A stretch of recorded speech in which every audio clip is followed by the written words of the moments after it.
कुंभ मेला जो हर 12 साल में एक बार लगता है, भारत का सबसे बड़ा धार्मिक आयोजन है। यहाँ हर साल लाखों लोग पवित्र स्नान करने और भगवान के आशीर्वाद प्राप्त करने के लिए आते हैं। इस बार के कुंभ मेले में भी श्रद्धालुओं का तांता लगा हुआ था और कई अजीब घटनाएं हो रही थीं।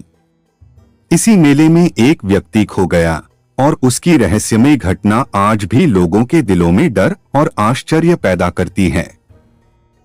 यह कहानी एक ऐसे भक्त की है जो कुंभ मेले में खो गया और जो अनुभव उसने किए वो आज भी लोगों के बीच चर्चा का विषय हैं। कहानी शुरू करने से पहले चैनल को सब्सक्राइब जरूर करें ताकि ऐसे ही अनसुनी और रोमांचक कहानियां आपको मिलती रहे। यह घटना प्रयागराज के कुंभ मेले की है। लाखों श्रद्धालु गंगा, यमुना और सरस्वती के संगम पर स्नान करने के लिए पहुंचे थे। यह माघ पूर्णिमा की रात थी और संगम घाट पर जबरदस्त भीड़ थी। लोग एक दूसरे से टकरा रहे थे, लेकिन हर कोई बस एक ही उद्देश्य से यहां आया था, अपनी आत्मा को शुद्ध करना, पापों से मुक्ति प्राप्त करना और भगवान का आशीर्वाद लेना। इन्हीं श्रद्धालुओं में से एक था रामकिशोर, एक साधारण किसान। उसका जीवन बहुत ही साधारण था, लेकिन वह भगवान में गहरी आस्था रखता था। हर साल की तरह इस बार भी वह कुंभ मेले में अपने पापों से मुक्ति पाने आया था। रामकिशोर के मन में एक ही सपना था, भगवान शिव के दर्शन और उनका आशीर्वाद। रामकिशोर ने अपने गांव से अकेले ही यात्रा शुरू की थी, क्योंकि उसे विश्वास था कि कुंभ स्नान करने से उसकी आत्मा को शांति मिलेगी।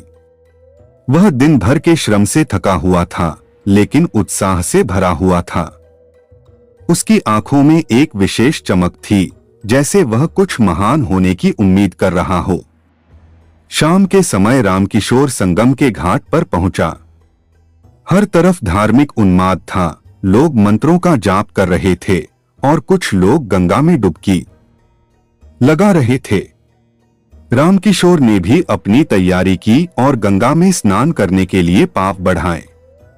जैसे ही उसने गंगा में डुबकी लगाई, उसे ऐसा महसूस हुआ जैसे कोई अदृश्य शक्ति उसे खींच रही हो।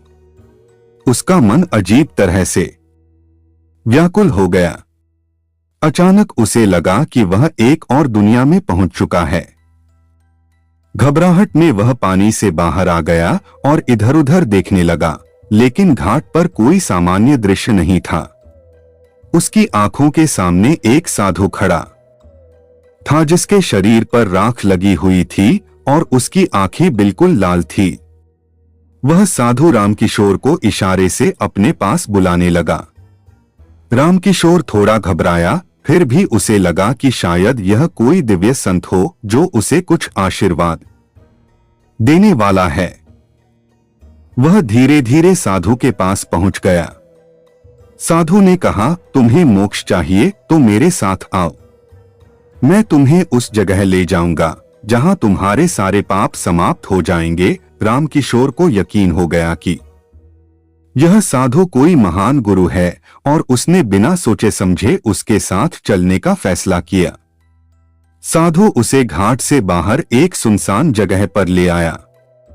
यह स्थान बहुत ही अजीब था, चारों ओर सन्नाटा था और वहां कोई भी जीवित प्राणी नजर नहीं आ रहा था।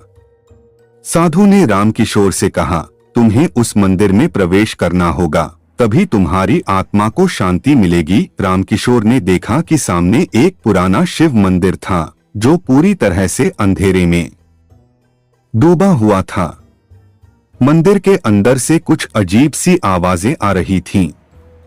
रामकिशोर ने एक पल के लिए सोचा, फिर भी अपनी आस्था पर विश्वास रखते हुए मंदिर के अंदर प्रवेश किया। जैसे ही रामकिशोर मंदिर में दाखिल हुआ, उसे एक ठंडक महसूस हुई। मंदिर का वातावरण असामान्य था। शिवलिंग पर जल की जगह खून चढ़ा हुआ था। रामकिशोर का दिल डर से धड़कने लगा। उसने पीछे मुड़कर देखा, लेकिन दरवाजा बंद हो चुका था। उसे अब यह समझ में आ गया था कि वह किसी तांत्रिक के चंगुल में फंस चुका है।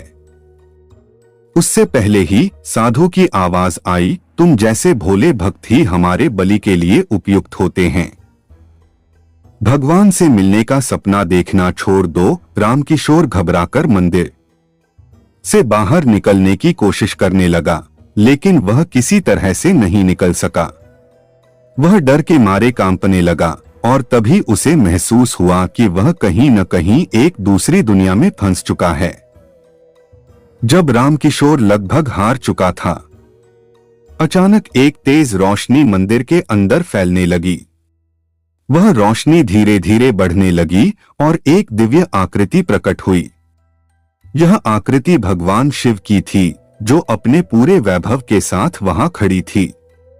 शिवजी की आंखों में इतनी शक्ति थी कि साधु की तांत्रिक शक्ति ध्वस्त हो गई और वह जलकर राख हो गया।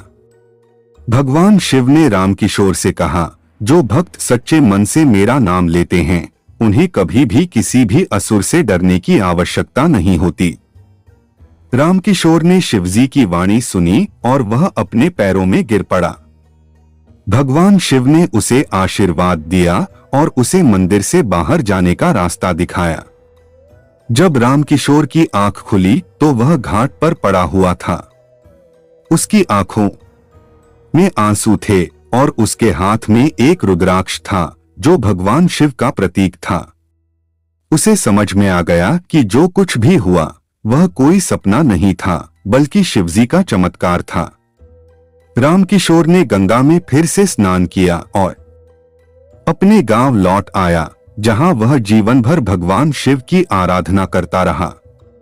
दोस्तों, इस कहानी से हमें ये सीख मिलती है कि सच्चे दिल से की गई भक्ति और विश्वास कभी भी व्यर्थ नहीं जाते। भगवान अपने भक्तों की रक्षा करते हैं और जब भी कोई असमंजस की स्थिति आए तो उनकी आस्था और आशीर्वाद ही सबसे बड़ा सहारा होते हैं। कहानी आपको कैसी लगी कमेंट करके जरूर बताएं और अपने दोस्तों से शेयर करें। धन्यवाद। जय श्री राम।